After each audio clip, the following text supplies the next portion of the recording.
series, Hikami Sumire is a quieter main character, but I still managed to piece together all of her experiences and motivations. This is a thorough deep dive containing spoilers for the entire original series, including the 10th anniversary film, Starway to the Future. If that's okay with you, let's get started. For a main character, Sumire has been surprisingly difficult for both Aikatsu staff and viewers to fully understand. Some of her motivations don't line up as clearly as they have for even minor characters who we've covered so far. Let's start from the beginning and you'll see those motivations slowly morph over time. Sumire has been very shy since she was little.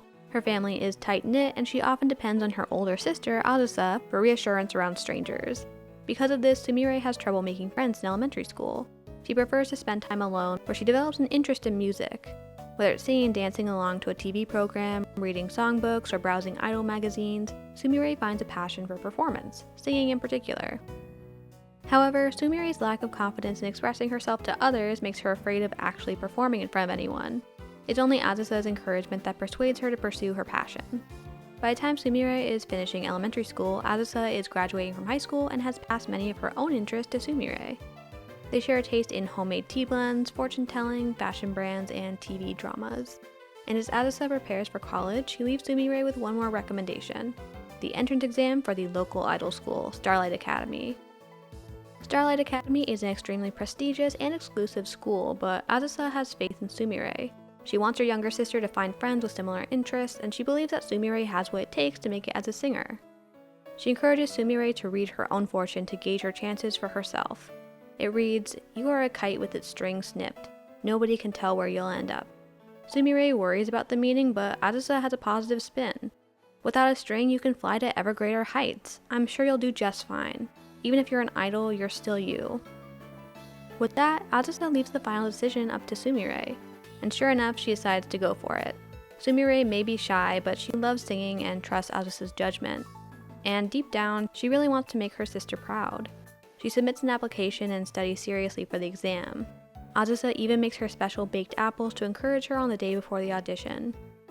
In her entrance interview, Sumire emphasizes her dream of becoming a singer, and her audition performance seems to go well because she gets accepted.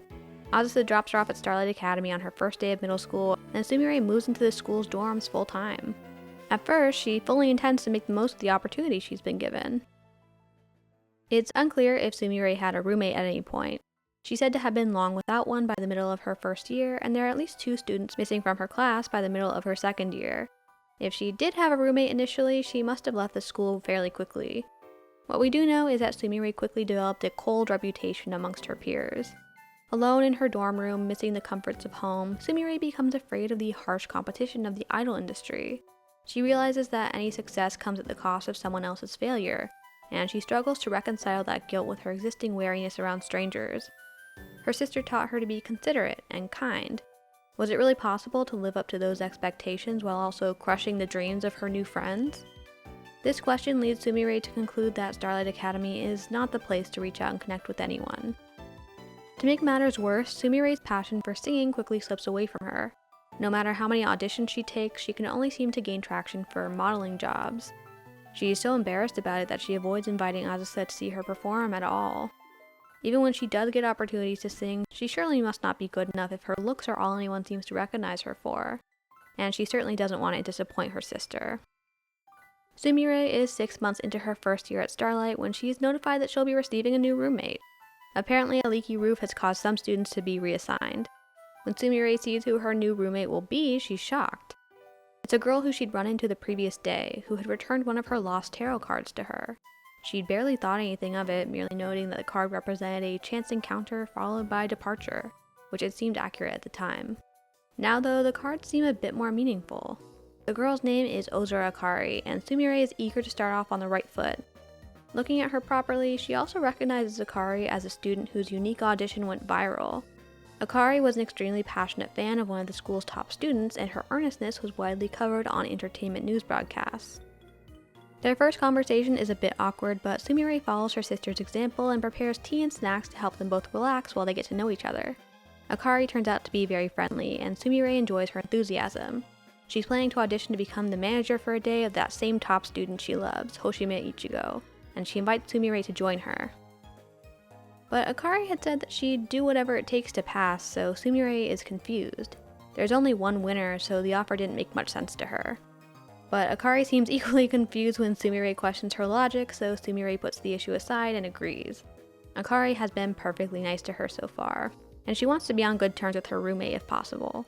So they spend the entire next day practicing together, even climbing the same cliff that Ichigo had once climbed.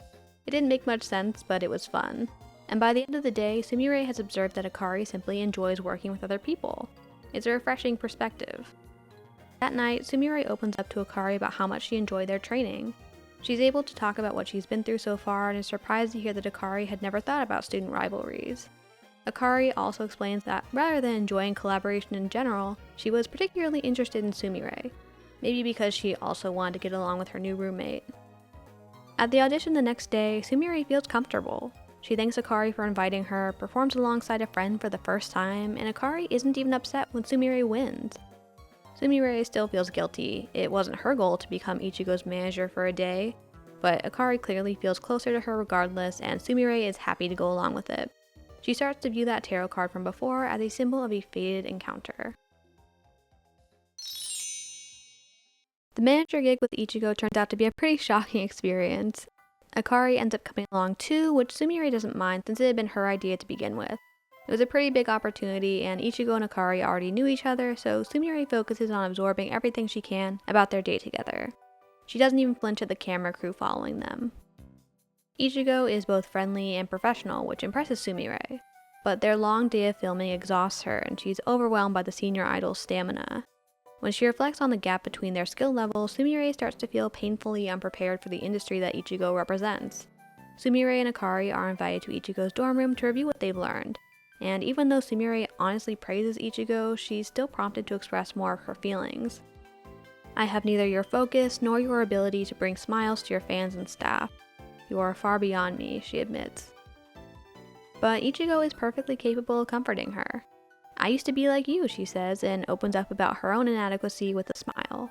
"Nobody is born able to do these things," she explains. "The most important thing is putting your all into doing what you can." Ichigo asks Sumire what she likes to do, and when she says singing, Ichigo invites her to sing at her concert the next day. "Even if you still feel hesitant right now, I think that those who put their all into doing what they can shine brightest. Isn't it a beautiful thing?" This perspective is new to Sumire, and it's incredibly motivating. If her effort alone was beautiful, then maybe she was good enough to show her sister the result of her studies after all. She decides to invite Azusa to see her perform for the first time in her 6 months at Starlight, and it all works out. Ichigo gives her a beautiful dress to wear, Sumire gets to sing solo, she's praised by her seniors, and she's able to introduce Akari to Azusa, to confirm that she's finally made a friend and will be okay. Thanks to Akari, Sumire befriends one of her classmates, Shinjo Hinaki. The three of them start training and hang out together after Akari and Hinaki compete in the same audition. Hinaki really likes Akari, and Sumire can't help but see where she's coming from. Akari has a cute earnestness to her that makes her easy to dote on. And Hinaki is an impressive child star with family in the fashion industry, so Sumire starts to admire her as well. They get even closer when it turns out that Hinaki struggles with her self-confidence too. Sumire and Hinaki help support Akari in making it to her first solo concert, and then Sumire begins to feel like she's falling behind a little. Akari had gotten a beautiful costume for her concert, a special premium wear dress personally awarded to her by the designer of her favorite fashion brand. Sumire has a brand in mind that she'd love to receive a dress from, but the process feels more intimidating since its designer is a lot more exclusive. That brand is Lowly Gothic, the same one that she and Azusa used to imitate when they were growing up. Sumire had even become a fan of the brand's main image model, Todo Eureka. Luckily, Sumire has the support of her new friends, and they help get her in contact with Eureka for advice. Sumire does her best to make a good first impression by bringing her her favorite food, and it seems to work. Eureka invites Sumire to her personal meeting with the top designer, Maya. She also compliments Sumire on her performance in Ichigo's concert, and informs her that the upcoming collection is based on Snow White. With this inspiration in mind, Sumire decides to repeat her strategy. Eureka had mentioned that Maya likes sweets, so Sumire prepares the perfect Snow White themed dessert to express her passion for the concept. They're the same baked apples that Azusa had made to encourage her before her Starlight audition.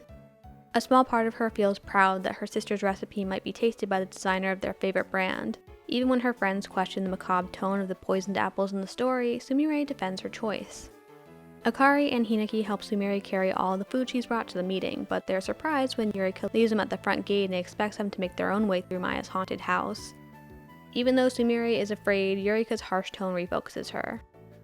"Whine any longer and I'll suck your blood." Maya puts his very soul into lowly gothic dresses. Those fit to wear his premium dresses are those who love, understand, and can become an inhabitant of his world. That's what I believe. Of course, Sumire understands. Yurika leaves Sumire with one last word of encouragement, and then the three friends make their way to Maya. It's not as scary as Sumire expected, and most of the actors break character pretty easily. She's quizzed on some brand trivia, reflects on the memories she shared with Azusa, and then she's at the final challenge, a magic mirror asking who loves lowly gothic dresses most of all. At first, Sumire tries to gather the confidence to declare herself as the brand's #1 fan. But when she faces the mirror, she can only picture Yurika in her place. More daring, more committed, and more passionate than Sumire feels capable of measuring up to. "I may not be able to match Toto right now," she says to the mirror, "but still, one day, you can count on it." The mirror approves of her determination, as well as her honesty, and the final passage to Maya opens. Yurika is there waiting with him and instructs Sumire to introduce herself. As soon as she does, Maya reveals the snow white dress that they were all there to discuss, and Sumire is excited to see that it features Apple as a motif. Her intuition had been correct. Maya asks Sumire if she thinks using the poisoned apples is distasteful considering their role in the story, and both he and Yurika invite her to be honest. Sumire fiercely disagrees, rushing to reveal the baked apple she brought with her as proof of her opinion. Once again, the gift works, and Sumire is awarded the dress. She may not have reached Yurika's level, but she'd managed to impress two very important role models. That's the confidence boost she'd been looking for. Sumire's friend group gains another member in Juri, a transfer student who is the daughter of one of Sumire's favorite actresses. And even though that connection surprises her, Sumire doesn't treat their new friend any differently. Juri's main passion is acting, and Sumire is happy to help her practice lines when she wins a drama audition they all take part in. She even becomes a fan of the new show. As supportive as Sumire is of her friends, she struggles to find her own place in the idol industry. The modeling jobs start coming to her directly, and she reaches her breaking point. She gotten to see up close how their seniors successfully specialize their skill sets, and Akari had even found her own path in weather forecasting recently. But everyone, from Akari to their school's headmistress to production staff, agree that Sumire is uniquely suited to modeling. To her credit, Sumire had avoided this pigeonholing as much as possible. She usually tried to brush off comments about her appearance, and she put a ton of effort into her singing lessons. So the continued emphasis on her beauty was disheartening to say the least. While her friends have started to find their unique skill sets, Sumire is forced to pause her singing lessons because of a sore throat. At the same time, a shampoo brand contacts her for a modeling job. The school staff encourage Sumire to reject the job if she isn't interested in it, but Sumire feels pressured regardless. Interest or not, the offer is a great opportunity, and she feels ungrateful for failing to be enthusiastic about it. If everyone is telling her that this job would be a great fit for her, then maybe she was wrong to be upset about it. Sumire decides to test her logic when Akari gets home that evening. She fakes some enthusiasm when she tells her about the shampoo gig and is disappointed when Akari gets excited on her behalf. "Wow, and we were just talking about how pretty your hair is. You do great." The conversation Akari references had just been her saying that she wished her hair looked like Sumire's, which Sumire had tried to push back on. Feeling let down by someone she'd been sure was listening to her, Sumire decides that it might not be worth resisting a modeling career after all. Her appearance clearly overshadowed her voice, and her sore throat only drove that point home. Besides, her sister had taught her to be considerate toward others, and turning down a personal invitation from a company would surely be seen as rude. The next day, Sumire has a photo shoot before her meeting with the shampoo company, and everyone who's heard about it seems excited for her. She's called a natural model by the staff, but she still can't get excited about it. It's more proof that a singing career isn't in the cards for her. And when she finds an audition for a CD debut contract scheduled for the same day as a shampoo audition, it feels as if her fate is taunting her. At her meeting with the company, Sumire meets the woman in charge of the commercial she'll be auditioning for, who also gives her a lot of praise for her appearance. But the words from the CD contract audition are still sitting in the back of her mind. "If you're serious about getting your hands on this, enter now." Even if she was serious about a CD debut, she surely couldn't put it before the expectations of adults who were depending on her. But as Sumire is agonizing over the situation, Akari returns home and makes her a very familiar cup of tea. It's Azusa's herbal tea blend, which Akari had apparently gone to ask her for. Sumire had mentioned her sister's tea blend the day before, but she hadn't meant for Akari to act on it. The fact that she went so far out of her way to comfort her makes Sumire feel genuinely cared for, both by her sister and her friend. The gesture reminds Sumire that she'd started to pursue singing as an exercise in trust to begin with. Trust in her sister's support and in the importance of her own feelings. Akari had said something similar before her weather forecasting audition. Thanks to her, Sumire decides to prioritize her passions even if it comes at the cost of disappointing the shampoo company. She notifies the headmistress of her decision, and one of the school's teachers accompanies her to reject the audition opportunity in person. Sumire's apology to the commercial supervisor is sincere. She explains the scheduling conflict and tries to give some insight into her decision. "I must apologize. Above all else, I want to be a singer. There is no guarantee that I'll even pass the audition. Even so, I want to believe in myself and do my best. I'm very sorry for turning you down after you specifically asked for me." For a young student at the very start of her idol career, this is a huge risk. If the company is offended, Sumire could be blacklisted for a lack of professionalism. Luckily, the supervisor understands and thanks her for her personal apology. "Though of course I'm disappointed," she says, "I would very much like to hear you sing." Sumire is relieved, and it's the first time that a stranger has been interested in her voice. "Thank you, I'll sing my heart out," she promises. With well wishes from the shampoo company, her sore throat recovered, and help from her vocal coach, Sumire puts all of her passion into preparing for the CD audition. She competes against 6 other girls and wins. After the competition wraps up, Sumire races back to school to tell her friends, and they're already waiting for her at the gate. She gives them all a big hug before she calls Arisa to tell her the good news. Thanks to everyone's help, she's finally debuting as a singer. Shortly after this, Sumire records her first official song, Tartatine, and it's released as a single. It's an accomplishment she's extremely proud of, and she imagines herself releasing a lot more songs in the future. But it takes a while for the next opportunity to arrive. She performs in a concert, gets her first acting role, competes in the school's toughest competition, the Starlight Queen Cup, begins her second year at Starlight, and gets her first talk show appearance before she gets to release a new song. According to headmistress Orihime, the new offer comes after a spike in popularity for her debut CD. Her contract had only been for that one release, so after a few months of silence, it was encouraging that the company decided to renew it. Only this time, Starlight Academy has negotiated for Sumire to form a unit in order to promote the new song. "By finding a partner who can extend your capabilities, many more doors are sure to open," Orihime explains, and Sumire quickly agrees. As she reviews the demo track, Sumire is struck by the lyrics. "I've spent the entire day reaching out for the stars on tiptoe," the song begins, and Sumire instantly gets an idea for her unit partner. As second-year students, Sumire and her friends had all received new students to mentor. Sumire was responsible for Amahane Madoka, granddaughter of a famous designer, and Akari was responsible for Kurosawa Rin, an experienced dancer. Just that morning, Sumire had seen Rin dancing in a style that fit her new song perfectly. If anyone could extend her capabilities for this release, it was Rin. Trusting her intuition, Sumire heads directly to Rin's classroom to propose the unit idea. She takes a deep breath, bracing for a potential rejection, and asks Rin directly, "Would you form a unit with me?" Rin is surprised at first and very confused, so Sumire reassures her with confidence. They find a private place to talk more, and Sumire explains her inspiration for choosing Rin. "What this song needs is your unbounded liveliness," she elaborates. "Something beyond my imagination. If we work together, I'm sure we can bring out the full luster of the song." Rin agrees to form the unit, and Sumire is very grateful. She tells her friends about the opportunity that night, now that it's all settled, and they're supportive as always. Sumire begins leading Rin through their debut training the next day, and it's all going well until Rin pushes herself just a little too far and injures herself while dancing. Sumire immediately feels guilty. She'd noticed that Rin was a bit overwhelmed by the opportunity and felt responsible for not slowing things down in time to protect her. Rin turns out to have a sprained ankle, which means that she'll be unable to practice for the entire week leading up to their debut. When Sumire goes to check on her in her dorm the next day, she comes with an apology. Rin insists that she shouldn't feel bad about the injury, but Sumire knows how much it's upset her and she wants to make things right. As she continues her own training, Sumire tries to come up with a solution. She decides that postponing their debut might be their best option, since Rin's injury is relatively minor and should be healed soon. But when Rin stops by to talk to her and Sumire pitches that idea, Rin asks her to pick a new partner instead.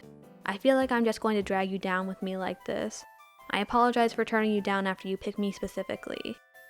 Those words are uncomfortably familiar to Sumire. Sumire knows what it's like to feel trapped by the expectations of others, and the last thing she wants to do is put Rin through that same stress. But at the same time, she believes in their potential as a unit, and believes that Rin was genuinely excited to join her. It seems more like Rin is about to give up on her own dream. So Sumire explains her dilemma to Akari that night, and as she talks, she finds her determination to reach out to Rin again. In the past, I probably would have given up, she explains, remembering how hesitant she'd once been to be in any kind of conflict. It had been Akari who proved to her that conflict, internal and external, could be resolved and moved on from. You helped me change. You taught me the importance of continuing to move forward. Thank you, Akari. All Sumire had really needed was a friend to hear her out. She decides on a compromise that she hopes will work out for everyone. The song's debut is planned to be a live performance, with the official recording taking place later on. So technically, Sumire could do the performance on the existing debut date by herself. Then, once Rin has recovered, they could resume their unit preparations and record the song together. The next morning, Sumire goes directly to Headmistress Orihime to ask to hold the concert alone. Even though Starlight Academy was the one to push for a unit, Sumire puts her fear of disappointing the headmistress aside to clearly state her intentions. This time, there will be no last-minute decisions. When she gets permission, new promotional material is drawn up announcing the concert. She brings one of the flyers to show Rin and explain her new plan. Sumire knows that Rin is already feeling terrible about the situation and was overwhelmed to begin with, so she makes a new request of her. I want you, my partner, to coach me on my dancing. Rin agrees to this, and Sumire is once again very grateful. She hopes that by giving Rin a more comfortable way to contribute to their debut, she'll be able to relax a little more. Plus, Sumire does genuinely want to improve at dance, so advice from a great dancer like Rin is a big help. As Rin coaches Sumire, they're able to bond while talking about Sumire's passion for singing. This song will light our path to the future, she promises. On the debut day for their song, Tutu Ballerina, Sumire gives an amazing performance and then addresses the audience. Everyone, I may have sung alone today, but this song was written with a unit in mind. The greatest radiance of this song can't be realized without my partner. I would like to introduce you all to the partner I will stand alongside. Stepping out from the audience, Rin joins Sumire on stage, and Sumire boldly turns to make her a public proposal. Rin, I will make you shine. In exchange, you make me shine in return. I will, Rin agrees. Sumire, please make me shine. I'll make you shine just as bright. As shy as she'd once felt, Sumire's passion has started to reveal itself again. She's found a way to trust her own judgment, and it's given her her first connection based purely in song. As soon as they get back from the concert, Sumire and Rin begin brainstorming a unit name. They consider a lot of options, but land on Dancing Diva for its simple incorporation of their respective passions. The day after Tutu Ballerina's unveiling, the imminent debut of their unit begins to receive widespread coverage on entertainment news. Sumire's existing fans are very excited for her, and Headmistress Orihime is pleased with her progress. Before they've even debuted, and before they've even had a chance to record their first song together, Dancing Diva received their first job offer. The shampoo brand that had once scouted Sumire is back, requesting to use Tutu Ballerina in their commercial. This time, rather than her looks, it's her voice that'll be prominently featured on screens across Japan. This commercial has the same supervisor from before, and she was clearly being honest when she'd expressed a desire to hear Sumire sing. The schedule for their upcoming debut and commercial is packed. They have a pre-recording meeting, a magazine cover photo shoot, a commercial meeting, a news interview, vocal lessons, a recording session, dance lessons, a radio interview, an autograph session, a poster photo shoot, and another magazine photo shoot. All in the span of 5 days. Sumire guides Rin through each job, making sure that she's prepared and comfortable for each one. By the time they're recording their song, Rin is even helping her relax. But during their dance lesson, Johnny mentions that Headmistress Orihime believes that they are still only halfway to discovering the magic of units. Curious, Sumire keeps the thought in the back of her mind as they continue working. And on the night before their official debut concert, Sumire asks Rin to chat with her about that magic of units idea. I think that the first half was finding a partner, she muses. Then it would make sense for the other half to be shining together with her. Up until recently, we barely even knew each other. Rin insists that she feels closer to Sumire than ever after working together so much already, and it affirms Sumire's own confidence. I felt the same thing. If both of our feelings are in sync, we're sure to shine. They review the recording for their song one more time and fall asleep listening to it. Their passions really have been compatible so far, and they've already learned a lot from each other. The next day, they put on a brilliant concert, and Tutu Ballerina quickly climbs to the top of the music charts. Their song stays number 1 for several weeks, probably helped by that commercial, and Dancing Diva is featured on every music show. They have to travel extensively for the promotions, often staying overnight in hotel rooms with their staff. Soon they're even filming a music video, and Sumire has to ask for Akari's help in looking after her trainee, Madoka. She feels guilty for being away from school so often, but luckily Akari is eager to help. Soon, Sumire's friends have formed their own units as well. Hinaki and Juri form Passion Jalapeno, and Akari and Madoka form Skips. Dancing Diva stays extremely busy for a little while, but things eventually calm down.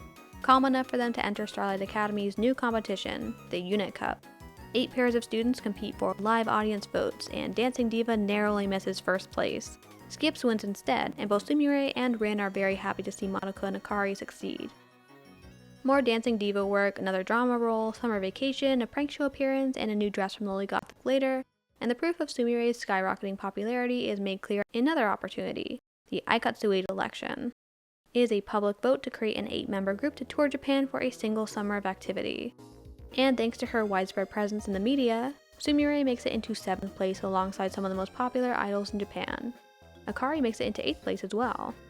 But what's more exciting to Sumire is the announcement of a new tournament, the Great Starlight School Festival. It's a competition to crown the best 3-member unit, and Sumire and Akari want to enter it with Hinaki. They miss their friend while on tour with Aikatsu and are excited when she agrees. Hinaki even comes up with their unit name, Luminous, which captures their desire to shine together. Ahead of their competition appearance, Luminous holds a debut concert and gets started on perfecting their performance. Some of the other units they'll be competing against are very popular and experienced, so it's hard not to feel intimidated. Akari makes a concerted effort to keep their spirits up, which Sumire finds very cute. And when they do perform, they're polished enough to rank 2nd. They're shocked by their high placement, and it inspires them to develop their plans for their unit even further. Because of how important the idea of a fated encounter is to Sumire and her friends, they decide to base their activities on finding more encounters. They start out with small fan meetings and guerrilla performances, and then start planning a wide-scale tour. They want to travel all over Japan to meet other idols as well as their fans in pursuit of further growth. So with more help from their friends and a customized school wagon van, Luminous get their tour approved and set off on a brand new adventure. The tour ends up being a lot of fun. They meet up with old friends from Starlight Academy student exchange programs, and Sumire even gets to connect Rin with one of her old friends from her dance training days. They meet plenty of new idols, welcome some new recruits to Starlight, and have a variety of opportunities like acting, merchandise promotions, and other performances. As their travels wind down, Sumire even gets to return to some of her Dancing Diva work. The tour wraps up just in time for Sumire and her friends to divert their attention to the school's premier tournament, the Starlight Queen Cup. It's a contest in which students compete to be ranked number 1 and receive the title of Starlight Queen. The title carries a massive amount of prestige as a very old and highly respected tradition. It's so important that the Starlight Queen even receives a massive private dorm with private training facilities. Sumire and her friends had competed in the Starlight Queen Cup the previous year, but they'd all been eliminated in the first round. It had been the first year that the competition was moved to the spring, right before the end of the school year, and made open to all students rather than a select few. So competition had been fierce. Now though, Sumire takes a serious look at her chances. She's become very successful as a singer, and Dancing Diva continued to be a highly respected unit. Strangely, it'd been her promotions with Luminous that made her feel hesitant. Rin was a partner who always seemed to keep pace with her. Sumire helped her with singing, and Rin returned the favor for dance. They had great teamwork. But Akari and Hinaki always seemed just a little out of step with her. They were far more energetic, more varied in their interests, and had totally different motivations than her. Akari was chasing after her hero, and Hinaki wanted her fame to carry her into many different opportunities. When she was with her best friend, Sumire had to put a lot of focus into keeping up with them, observing, supporting, and going along with things to push her own boundaries and become a better partner. Fresh from their extensive national tour, Sumire feels inspired by a speech from the current queen, Sakura. Back when I first entered Starlight Academy, I had not thought of ever becoming the queen, and yet here I stand today. At times, you may find yourself with a passing wish to become something else. A wish so quiet, it's easy to forget and give up on it. I spent my days determined not to lose sight of that wish. Somewhere along the way, I was able to become a new me. Now it is your turn. What kind of Starlight Queen do you wish to be? Hold that thought close to your heart, and set off on your passionate start dash. After several months of straining to replicate her success with Dancing Diva and her dynamic with Luminous, Sumire feels surprisingly motivated by the idea of becoming a new version of herself. She's come so far in her journey to becoming a singer, but surely there must be more left for her to achieve. Maybe there was a better way for her to match up with her friends. In trying to imagine her next challenge, Sakura's question becomes difficult for Sumire to answer. What kind of queen was she even capable of becoming? While Sumire hesitates, Akari and Hinaki are eager to apply for the competition, clearly lacking any doubts about their goals. Still, her friends support her in delaying her application. They are totally fine with waiting to submit them together. The very next day, Akari and Hinaki are already giving interviews about their plans for the competition. Akari wants to be a queen that makes people smile, and Hinaki wants to be a queen who brings fun to everyone. Sumire has plenty of her own interviews awaiting a response, so she feels pressured to pick something, to just get something down that she can aim for and catch up to her friends again. When she talks to Hinaki and Akari about their goals, they emphasize that they're more or less sticking to their original inspirations. And if that's all anyone wanted to hear from her, then surely Sumire could be a queen who dedicates herself to singing, right? For a while, she's able to convince herself that this is the right way to catch up. She gives her interviews and is then summoned for a meeting with Maya. The lowly gothic designer is pleased with her commitment to her passion and offers her a dress as a sign of his support. If the path you tread is thorny, then it means there must still remain thorns of fear deep within your heart. I wish to turn your strength of will to progress nevertheless into a dress, he tells her. And even though Sumire is excited and she loves the dress and everything feels like it's all coming together, it all starts to fall apart a little bit. Those thorns of fear deep within her heart start working their magic. There is still a long time left to prepare for the competition, and the media attention around Sumire and her friends only gets more intense as anticipation builds. Sumire starts to feel a little nervous about her goals.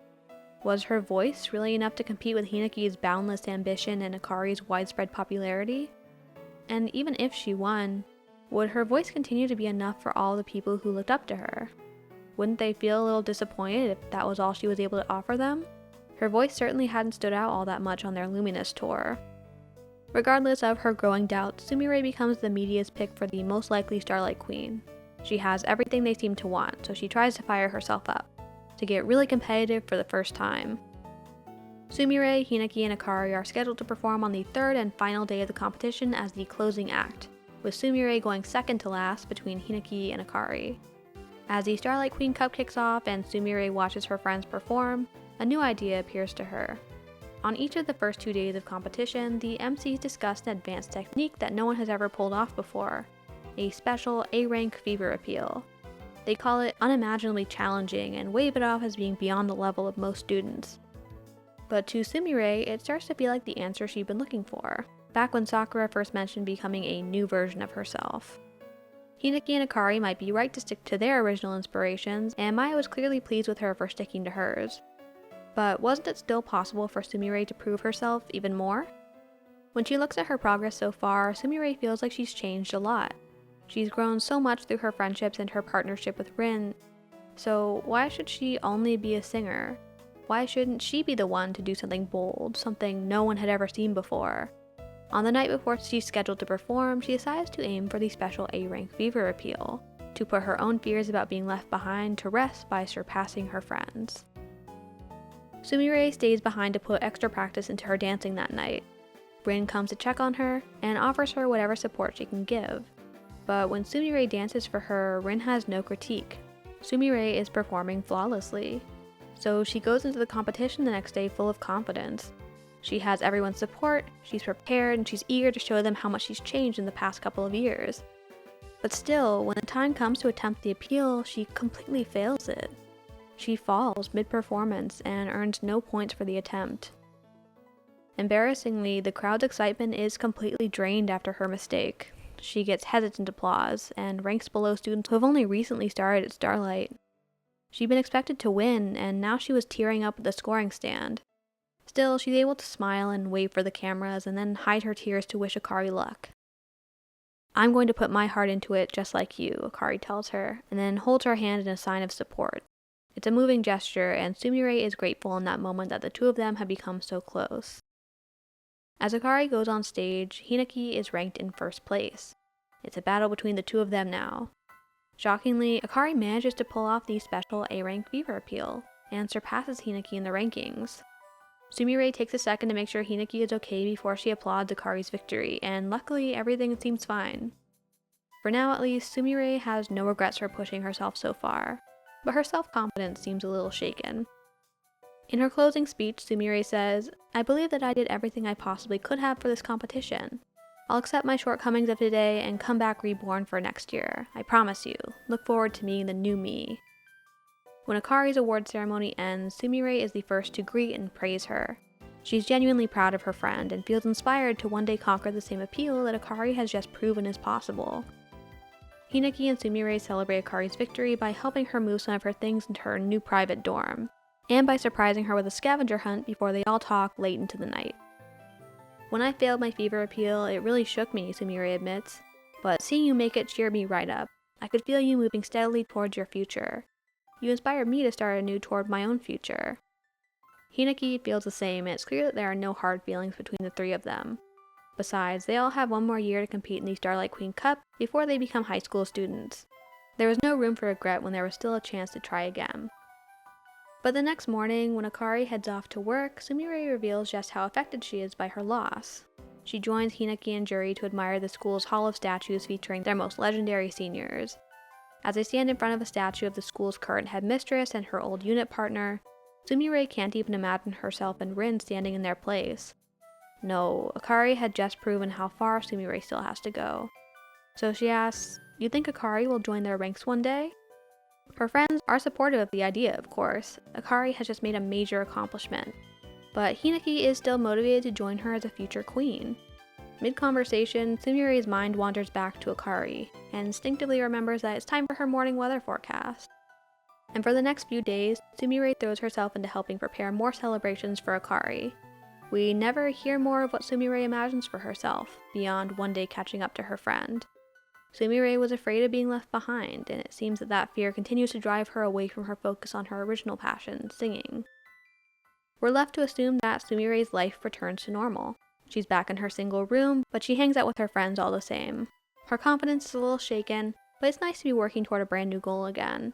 It helps keep her motivated. We never see Dancing Diva mentioned, but we know that Sumire stays active with Luminous all the way through their high school graduation, and probably beyond it. I have to be honest and say that I don't love this ending for Sumire. In the Aikatsu official guidebook Akari Generation, series producer Takanori Ito says, "I left the ending of Starlight Queen Cup in which Akari becomes the Starlight Queen up to director Kimura and Mr. Kato. But they created something better than I had imagined. Before Akari becomes Starlight Queen, I wanted to impose a big hurdle on her that would shake her foundations, and I initially intended for her former roommate Yu to take on that role. However, director Kimura suggested that Sumire fail her fever appeal, and I was surprised, thinking, that's how it's going to turn out. But of course I went with it. I think the viewers were also surprised by this turn of events." Series director Ryuichi Kimura says, "At first I was thinking, isn't it okay if Hinaki instead of Akari wins first place, or something like that? But story-wise, Akari had to be number one." I personally disagree with that decision. As we've discussed Sumire, she's been a character grounded in her humility and her passion as an artist. This is a rare case in Aikatsu where I feel that those motivations were devalued. During my research, I've seen two different fan explanations for Sumire's failure. Some interpret it as a necessary humbling experience, to reassure the audience that even though Sumire is the favorite who looks like she has everything going for her, even she experiences failure and has room to grow alongside her friends. In that view, Sumire is both a character in need of humbling and a symbol of resilience. Another interpretation is that Sumire's decision to shift her focus to the appeal at the last minute is the reason she fails, that she forgot to rest and made a mistake. They point out that her aura didn't emerge as quickly as Akari's and Sumire's, implying that she wasn't in top form after all. This would be more of a narrative punishment for her carelessness. I find these explanations unsatisfying. In either case, Sumire's failure is presented as a shocking twist that sets up Akari's victory. Sumire's sudden change in focus is a betrayal of her core motivations. It's a form of self-sabotage that can only come from a deep insecurity, which implies that Sumire's arc is incomplete up until that final, defining failure. An arc that resolves not in self-knowledge, but in self-abandonment. Rather than continuing her dreams, she's chasing her friends forever.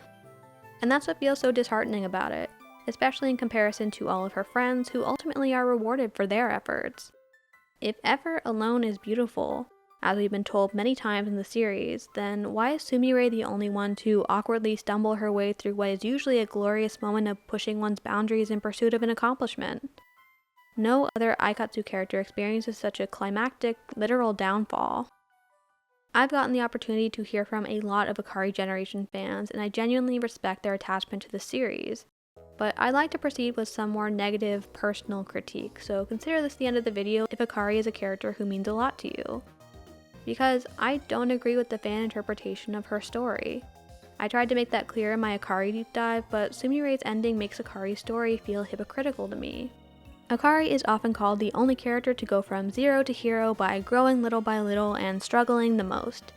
But I have to ask what zero means in this case.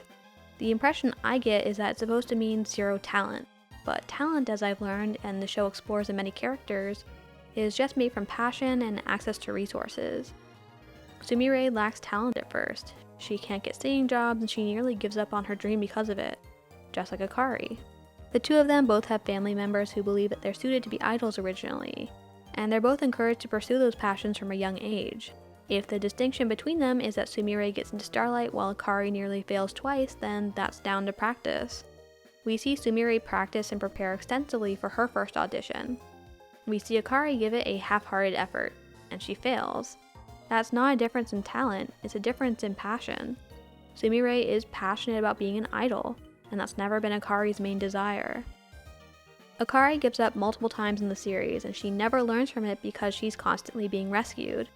Every existential crisis is interrupted by a smiling face who reassures her that actually she's already succeeded and doesn't need to worry about it after all. And she keeps up those effortless, thoughtless wins all the way to the end, never discovering any passion beyond a passion for attention and recognition from famous, pretty people. Far from struggling, Ikari floats to her victory, bypassing all potential obstacles through her chosen one status.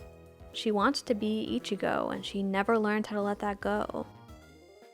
Sumire has no one to rescue her, and she doesn't need all the praise that Ikari depends on. She has supportive friends and family, and through them she reminds herself of what she values. Even if no one else will recognize her passions and her abilities, she will continue on regardless. She'll forge a path of her own and gain her own unique identity. And for that, Sumire ultimately crumbles live on the biggest possible stage. So watching Ikari use that shocking failure as a launchpad for a slam dunk victory kind of sucks. I've grown to appreciate Sumire a lot during this research, and it's made me want a better ending for her. She's back to her single dorm room, the symbol of her early loneliness, and maybe it wouldn't be any better if that single room was the Starlight Queen dorm. But I wish director Kimura had stuck to that early idea of Hinaki winning. Maybe Sumire still fails a special A-rank fever appeal, but she pulls off a regular one instead. A smaller disappointment that would still cost her the win. Maybe she and Ikari could then remain in their shared room and vow to work together to try again next year. Then when Ikari leaves for her national tour with Ichigo, Sumire could get back to her roots through Dancing Diva. In the Animage Aikatsu movie edition, head of series composition Yoichi Kato says, "One of the themes for the third year is people change through encounters. So first I think of Sumire as a character that embodies this, and I want to show how she changes after meeting Ikari. If we're meant to be left with the message that fate encounters can change people and failure is just a part of life, then I'd like to see that message carried through in the main protagonist. If Sumire embodies these themes instead, then I don't see why she should be uniquely punished for it. In Aikatsu, we usually celebrate change and growth, and I wish we could have had that outcome for Sumire." Thank you so much for watching. I hope you don't mind that I had a lot to get off of my chest in this video. I do genuinely love the majority of the Ikari generation. Please feel free to share your thoughts with me in the comments. I don't hold anyone's differing opinions against them. Also keep an eye out for more video updates in my community tab. Bye bye!